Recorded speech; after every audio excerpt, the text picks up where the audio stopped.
from the National News Studio, Sri Lanka.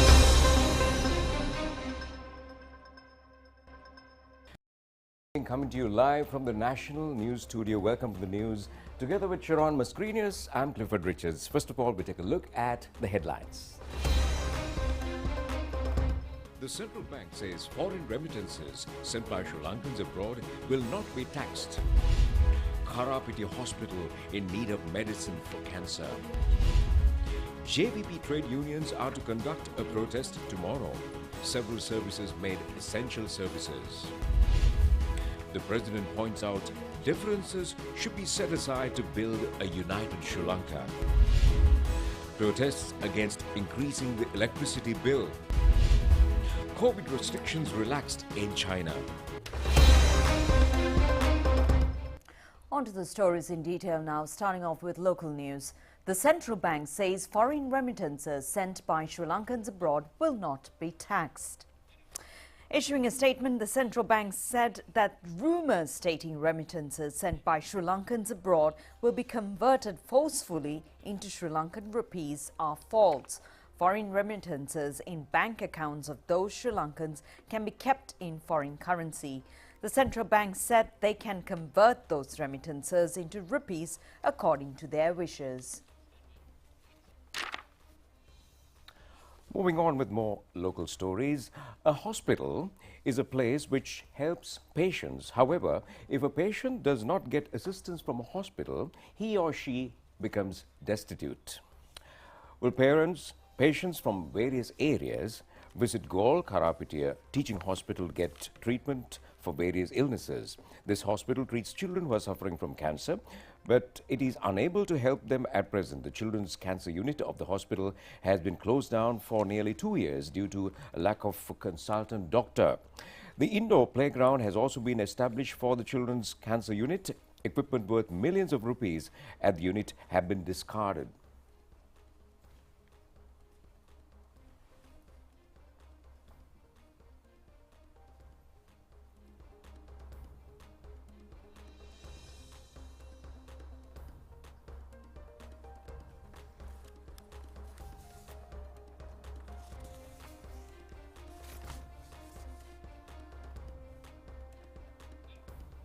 When contacted, director of the Karapiti Hospital said he is unable to comment about the situation. He said to inquire from the Director General of Health Services or the Minister.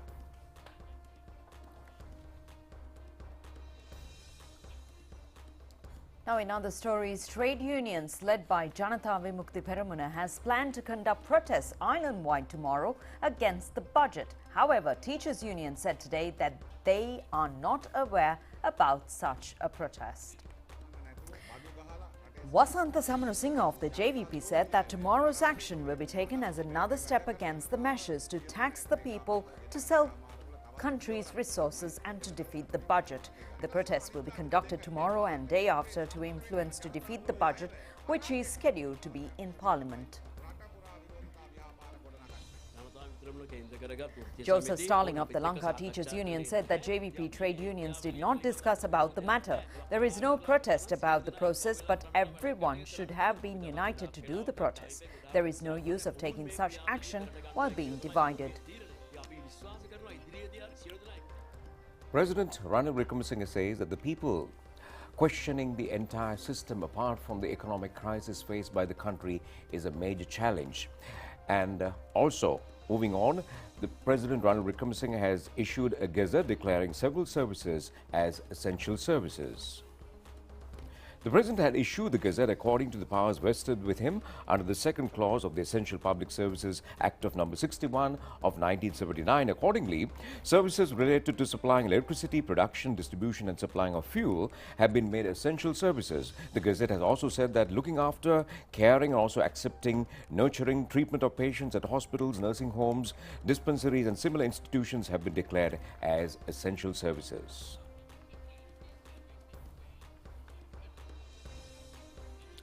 And also the President says that people questioning the entire system apart from the economic crisis faced by the country is a major challenge. And the president said that a new program will pave the way to introduce a constitution which will ensure freedom of the people and a constitutional administration. And he emphasized the need to provide solutions to the problems in the past without allowing them to become serious.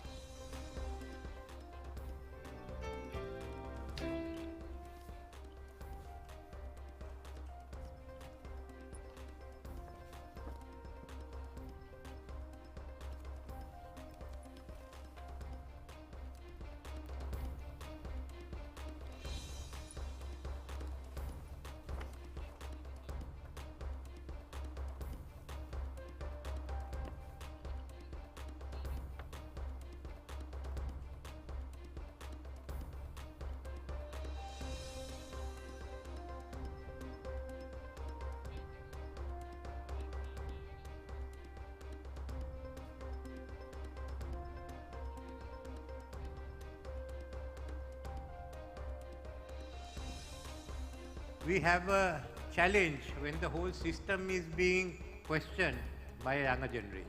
When we have now the opportunity of healing the wounds of the past or letting it grow. So we in Parliament have decided we'll talk among ourselves to see how we can reconcile issues of ethnic differences, issues of religious differences, the concerns also, genuine concerns that people have, that this should not lead to the breakup of the unity and integrity of our state. So it is not an easy task, but it's not an impossible task. What I want to ask from everyone here, this is not only a matter for politicians. I would like very much if we can all get together and put our heads together so that in the 75th year of our independence, that we can put the major questions behind us and be the children of one mother. It will also give us sufficient understanding, I think, to appreciate each other's viewpoints and to prepare a new constitution which will enshrine the freedoms we enjoy, but also allow constitutional government to be carried on. When you took over the country, we had petrol queues where people queued sometimes for 48 hours to get petrol. There was no gas in the country, and several households, including ours, considered alternate sources such as the Daralipa. We today have no petrol queues, gas is freely available, medicines are more or less available, milk powder available. We should never take these types of things for granted, and we congratulate you. I would felicitate you for mainly the following. First, you have never ever worked for self-promotion, but worked for the benefit of the party, the strengthening of Parliament and its supremacy. President's counsels Ramesh De Silva, Tilak Marapana and Faiz Mustafa expressed their views. Senior Professor Maitri Vikramasinghe, Prime Minister Dinesh Gunawardena, Speaker Mahindaya Abebewardena, former President Mahinda Rajapaksa, Chief Justice Jayantha Jayasuriya, government and opposition politicians and a group of distinguished people were present on the occasion. Well, several stakeholders point out that people can face severe difficulties if the electricity bill is increased by 75%. Well, the Thunhela National Movement called a media briefing today, and the attention was paid on the increase of the electricity bill. Chairman of the Thunhela National Movement, the Venerable Omare Kasapatera, said that what is needed is to remove the burden on the people by correct management and while collecting payment of arrears. If not, legal action will be taken. The All Island Restaurant Owners Association and Communication Owners Association says that the price of their products will increase if the electricity charges are increased. It was announced recently that the cabinet approved was given for the increase of the electricity bill. It was revealed during the subcommittee meeting of the National Committee for Economic Stabilization. It has been pointed out that the electricity bill should be increased by about 70% to meet the present loss. Farmers say that they have not been able to receive a proper price for paddy due to importation of rice. As a result, they pointed out that problems have arisen when selling paddy. The government imposed a control price when purchasing paddy in the Yala season in 2022. Many farmers keep a part of the harvest of the Yala season to get money from the paddy cultivation activities in the Yala season, but the farmers said that they have not been able to sell their paddy stocks. Minister Mahinda Amaravira said that the government accepts the responsibility of not implementing a proper program to purchase paddy from the farmers. Azamara Quest cruise ship reached Colombo Harbour yesterday with 600 tourists and 400 crew members.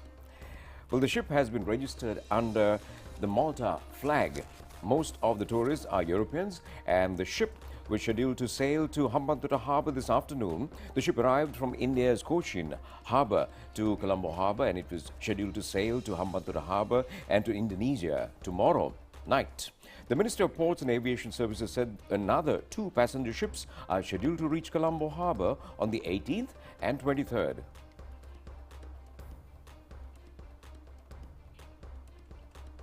Information on 2 inventions has been reported from Matale, that is in Madaval Ulpata and Siambala Peheyanthudu areas. A youth at Matale, Madavala Ulpata, Andavala area has produced a 4-wheel tractor using an engine of a 2-wheel tractor.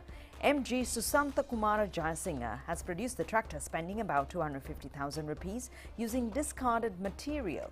He has requested the authorities to prepare the legal framework to further develop the vehicle.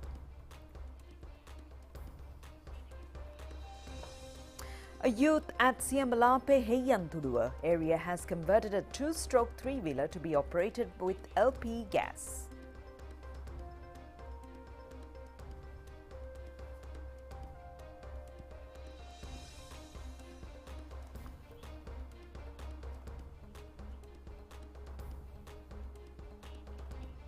So the 2-stroke 3-wheeler can run 250 kilometers using one 5-kilogram cylinder. Sanju Lalan Caldera, who made the conversion, said that less than 10 rupees has been spent for 1 kilometer.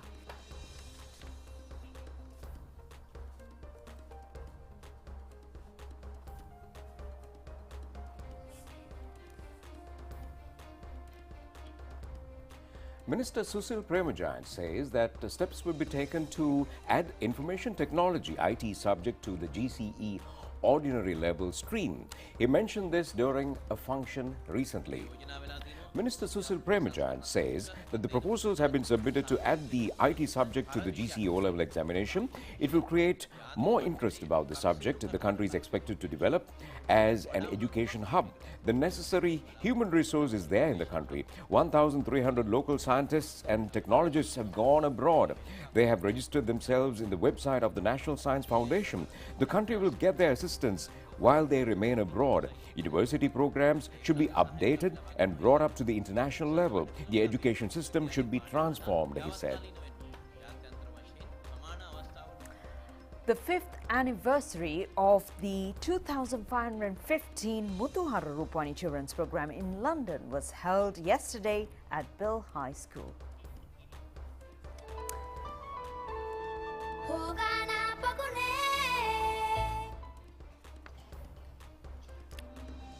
A concert has been named as Singiti Avarjana. 50 members of the 2515 Rupavahini Children's Program in London took part in the event. High Commissioner of Sri Lanka to England, Saroja Sirisena, was the chief guest on the occasion.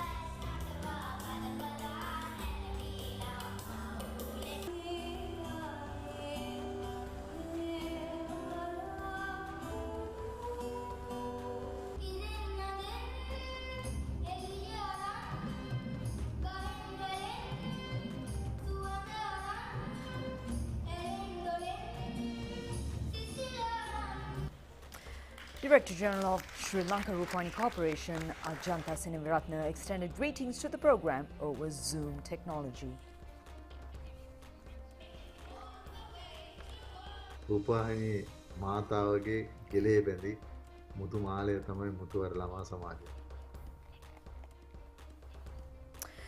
The Sri Pada pilgrim season will begin on the forthcoming Unduak full moon Poya day. The gods' paraphernalia are scheduled to be taken to Sri Pada in the procession after conducting religious rituals tomorrow morning. Well, the gods' paraphernalia will be taken to the upper precinct of Sri Pada from Galpottavala Sri Pada Rajamahavihara, Chief Prelate of Sri Pada, Venerable Bengamwe Dhammadinna Thera, requested that the pilgrims be engaged in religious rituals without inconveniencing others. Well, the Railway Deputy General Manager, Gamini Senrat, says that the timetable of the Karani Valley Railway line will be amended from tomorrow due to the increase of passengers and limits on speed. The time of the office trains on the coastal and Puttalam rail tracks is scheduled to be revised under several phases. The Railway Department said the new timetable will be implemented from tomorrow. The train, which was run from Paduka to Colombo Fort at 5:25 a.m. will run at 5:20 a.m. The train, which commenced at 7:13 a.m. will be operated at 7:10 a.m. The train, which was operated from Avisavela to Colombo Fort at 4:45 a.m. will commence at 4:40 a.m. The new train from Homagama to Colombo Fort will depart at 6:30 a.m. as it was earlier and run at 6:25 a.m. The two trains from Kosgama to Colombo Fort, which was operated at 4:30 a.m. and 6:30 a.m., will be operated at 4:25 a.m. and 6:05 a.m. from tomorrow. The train from Vaga to Colombo Fort to 6:20 a.m. will depart at 6:30 a.m. The train from Colombo Fort to Avisavela at 4:15 p.m. will leave at 4:25 p.m. and the train at 4:40 p.m. will leave at 4:50 p.m. The train, which commenced at 6:30 p.m. from Colombo Fort to Kosgama, will be operated at 6:15 p.m. from tomorrow. The Faculty of Law of the University of Colombo conducted an international conference to mark its Diamond Jubilee. Well, this conference was conducted yesterday and today with the participation of the national and international judicial members and legal professionals. A veteran legal expert, Japanese ambassador in Sri Lanka, Mizokoshi Hideki, delivered the keynote address at the conference. The conference examined the ways to strengthen Sri Lanka's legal education, legal research and law reforms through new methods on minimizing challenges and digital transformation.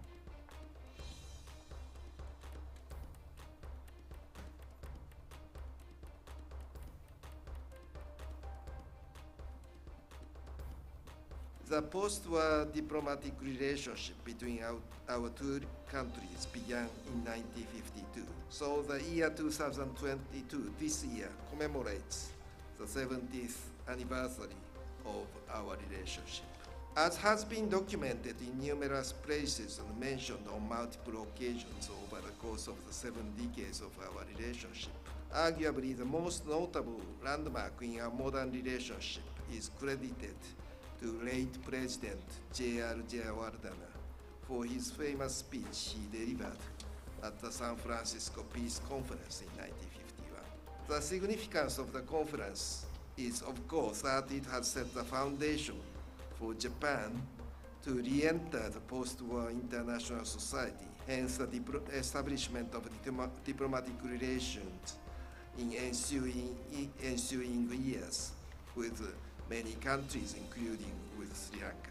The relationship between Japan and Sri Lanka has by no means been a mere donor-recipient relationship, but it has always been something larger and deeper, rooted in the centenary interaction with each other. Regardless, the recent history of our relationship that coincided with Japan's miraculous economic development was eclipsed by the Japanese largest in numerous development projects in Sri Lanka, some of which are at the time of J.R. Jayawardena's presidency.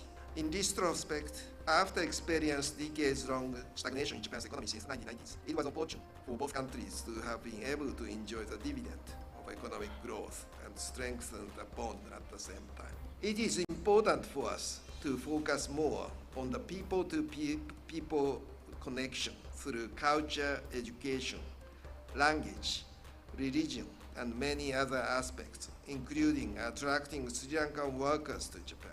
The growing uncertainty in the international society marked by pandemics, global supply chain disruption, armed conflicts, and geopolitical maneuvers is posing new challenges, and at the same time opening a window for enriching our relationship to weather the uncharted waters. I am pleased with the constructive conversations that are going on between Japan and Sri Lanka and with other regional actors on many issues ranging from Sri Lanka's economic crisis to peace and security of the Indo-Pacific region. It is our generation's task to always support each other and not rest on the legacy of the past generations. In this regard, the University of Colombo has always provided us with opportunities for cooperation and mutual understanding. We are open to new ideas of collaboration, such as academic exchanges, including legal research, Japanese language education, and science and technology dialogues, to name a few.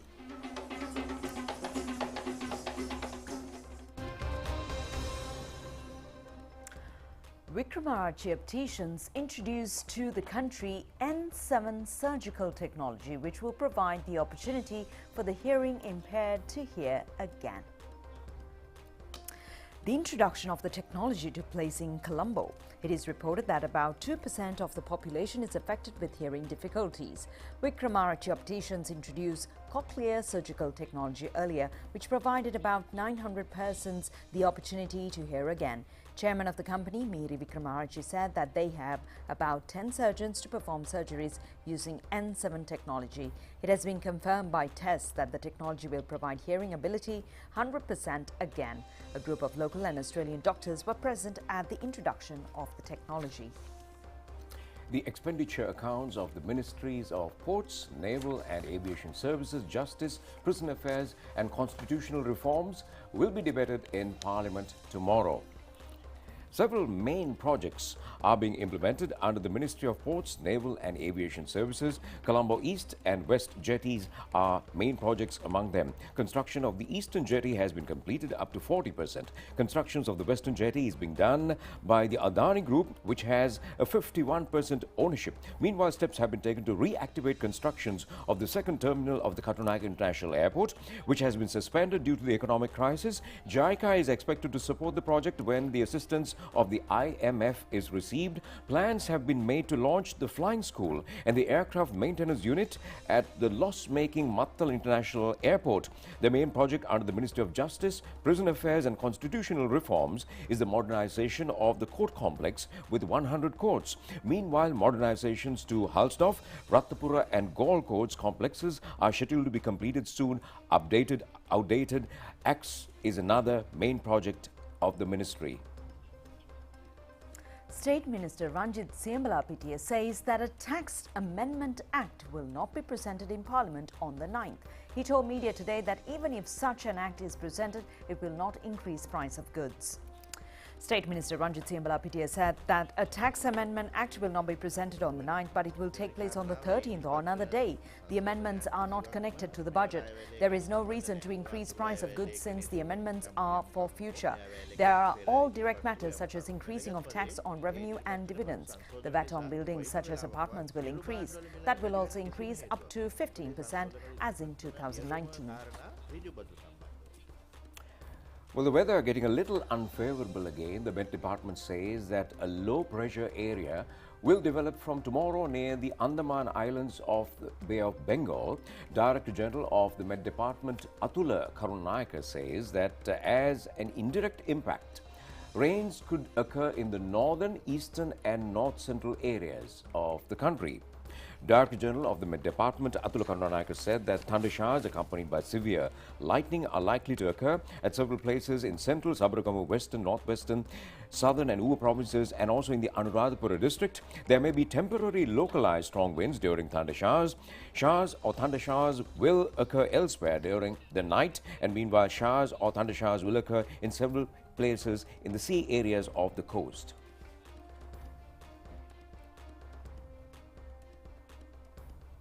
Officials of the Valikanda Wildlife Office have been able to rescue an elephant who fell into ZD Canal at Valikanda Malvilla area.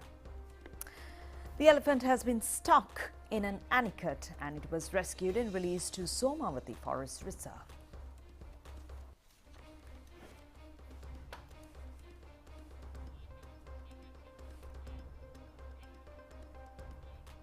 Relieved to hear that. Stay with us. Foreign news is coming up next.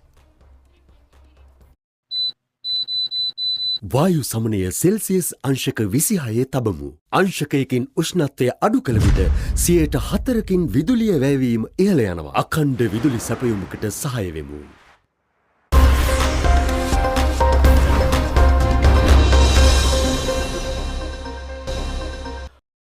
News and moving into news overseas. Well, Chinese authorities are continuing to ease COVID-19 restrictions with several cities, including Shenzhen and Beijing, no longer requiring a negative test to take the public transport. The move comes even as daily COVID-19 infections in China, however, near and follow recent protests by people across the country who are frustrated by the Chinese government's rigid enforcement of anti-virus restrictions. Authorities in the southern Shenzhen said yesterday that commuters no longer need to show a negative COVID-19 test to use public transport or when entering pharmacies, parks and tourist attractions. The decision follows similar moves by the southern city of Chengdu and northern metropolis of Tianjin. The St. Edward's crown has been removed from the Tower of London to be resized for the King ahead of the coronation. Well, the Buckingham Palace says that the historic centerpiece of the crown jewels was taken away to allow for its modification before the ceremony on the 6th of May. Well, the movement of the crown was kept secret until its safe delivery. Its current location has not been divulged. A version of it has been used during the coronations of English and British monarchs since 13th century. This St. Edward's crown was made for King Charles II in 1661 as a replacement for the medieval crown that was melted down after the execution of his father in 1649. Myanmar offers vast, well-protected parklands that no nature lovers can afford to overlook. The National ChannelEye Botanical Gardens promise to be a pleasant surprise for all nature enthusiasts. Myanmar is rich in culture, heritage sites and vast parklands well worth a visit. Among them, the National ChannelEye Botanical Gardens are cherished by the eco-travelers. The vast parklands are located 1,000 meters above sea level at the town of Pinglu Inn near Mandalay. At 177 hectares, the botanical gardens have been in existence since 1915. The parkland started small as a vacation town and the summer capital of British Burma during the colonial period.